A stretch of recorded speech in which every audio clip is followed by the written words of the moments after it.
నమస్కారం స్వామీజీ. హరి ఓం. స్వామీజీ 109 సంవత్సరాలు అంటే మామూలు విషయం కాదు.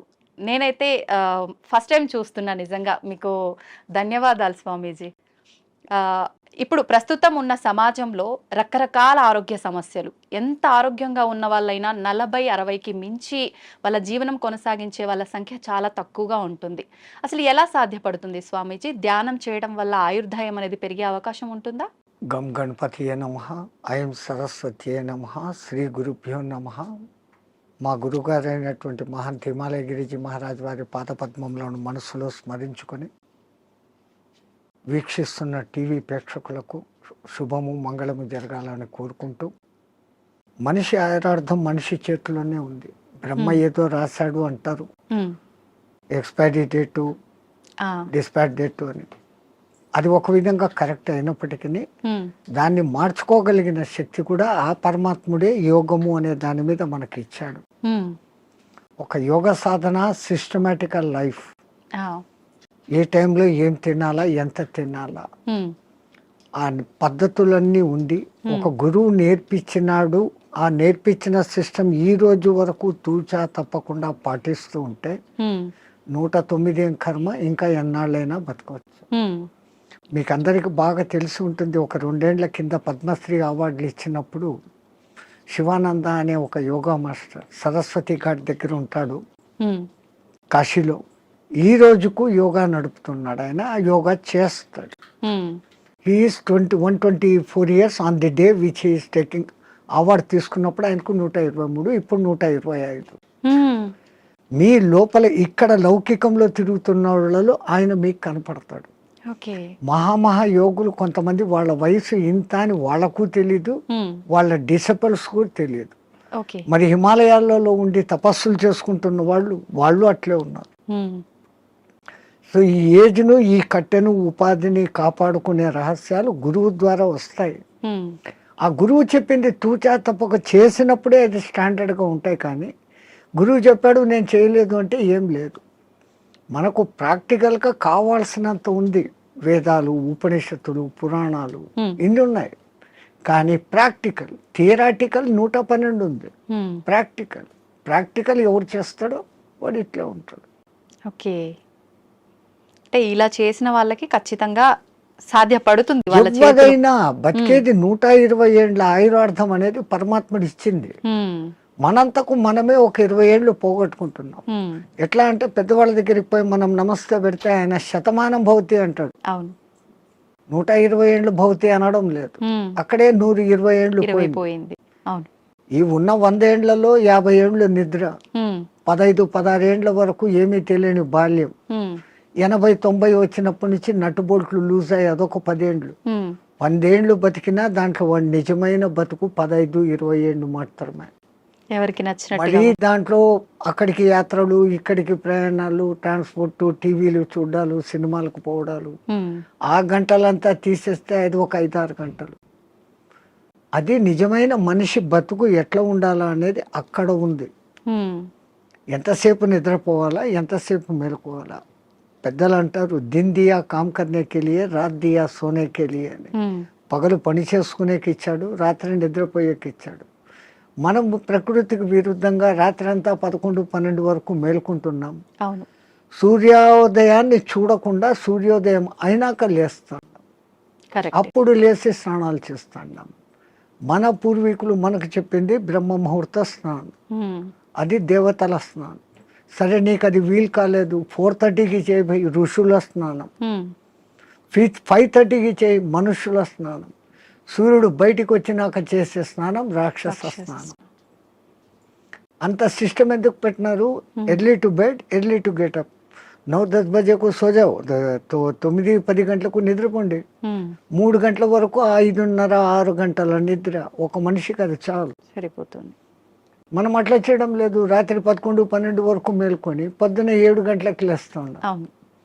సో అక్కడ కొంచెం దెబ్బ. రెండవది తినే ఆహార పదార్థాలు.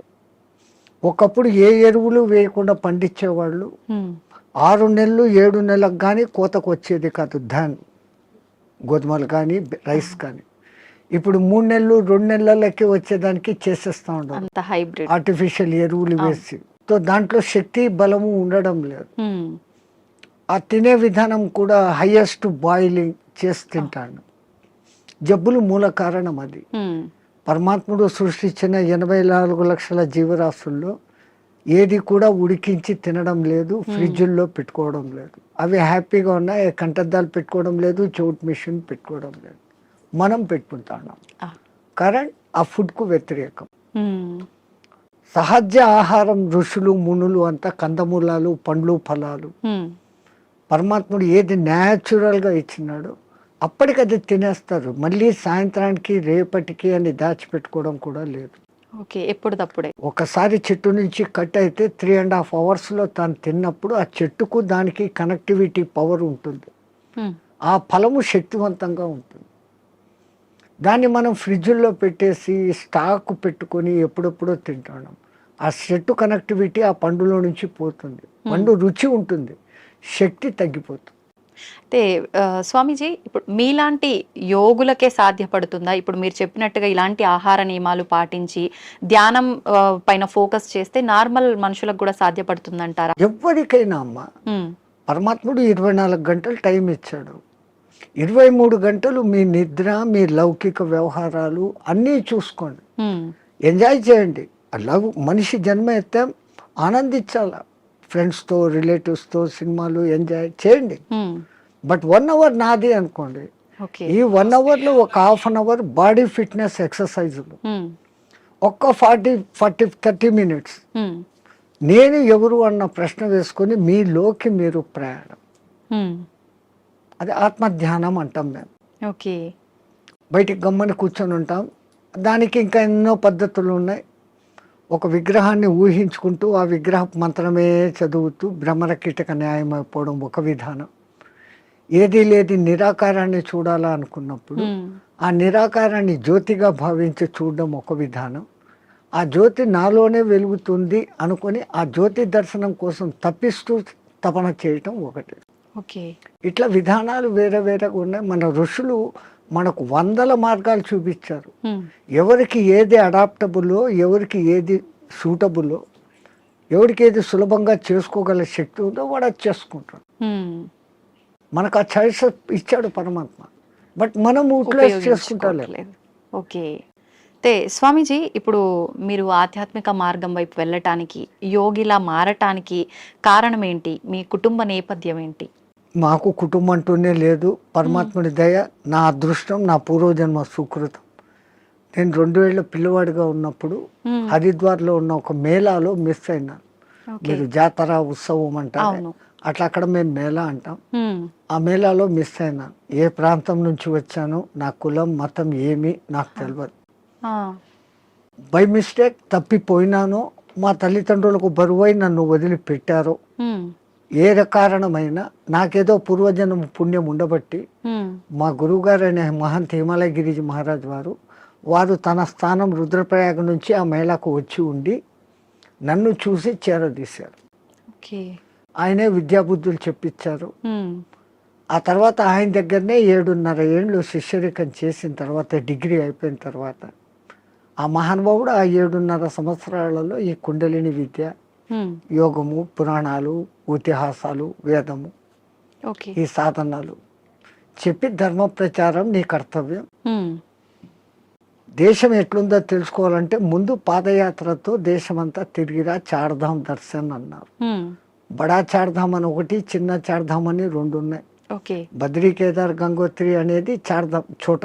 ఉమ్, బడాది బద్రీ నుంచి పూరి జగన్నాథ్, రామేశ్వరం, ద్వారకా, ఉమ్, ద్వారకా నుంచి స్వస్థానం. అంటే ఉమ్, ఒక్క కాశ్మీర్ విడిచిపెట్టి మిగతా మన దేశం అంతా ఒక చక్కర కొడతాం. ఉమ్, ఈ పవిత్ర భారతదేశంలో ఎన్ని సాంప్రదాయాలు ఉన్నాయి, ఎంతమంది ఆహారపు అలవాట్లు ఉన్నాయి, ఉమ్, ఎన్ని వాతావరణ పద్ధతులు ఉన్నాయి. ఈ ఉపాధికి అవన్నీ అకష్టం కావాలా. ఉమ్, నాకు ఇదే కావాలా అన్నవాడు సన్యాసి కాదు. ఓకే, నాకు అన్న మాట వచ్చిందంటే నేను నీ దగ్గర అన్నీ వదిలిపెట్టినానన్న మాటకు విరుద్ధం. ఉమ్, సర్వం న్యాసం, నీ దగ్గర నేను పెట్టేశాను, ఓకే, నీవు నేను తప్ప ఏమీ లేదు అనేది సన్యాసం. ఉమ్, మరి అటువంటిప్పుడు మళ్ళీ నాకు ఇది కావాలా, నాకు చపాతీలే కావాలా, ఉమ్, నాకు ఏసీ రూమే కావాలా, ఇవన్నీ విరుద్ధం. హ్మ్. సో ఈ విరుద్ధతకు ముందు ఈ శరీరాన్ని తయారు చేసేదానికి గురువులు ఆ సాధనలు నేర్పిస్తారు. హ్మ్. పంచాగ్ని విద్య అని, ఓకే. జల ఉపన్యాసం అని, ఇట్లాంటి కొన్ని ఉంటాయి.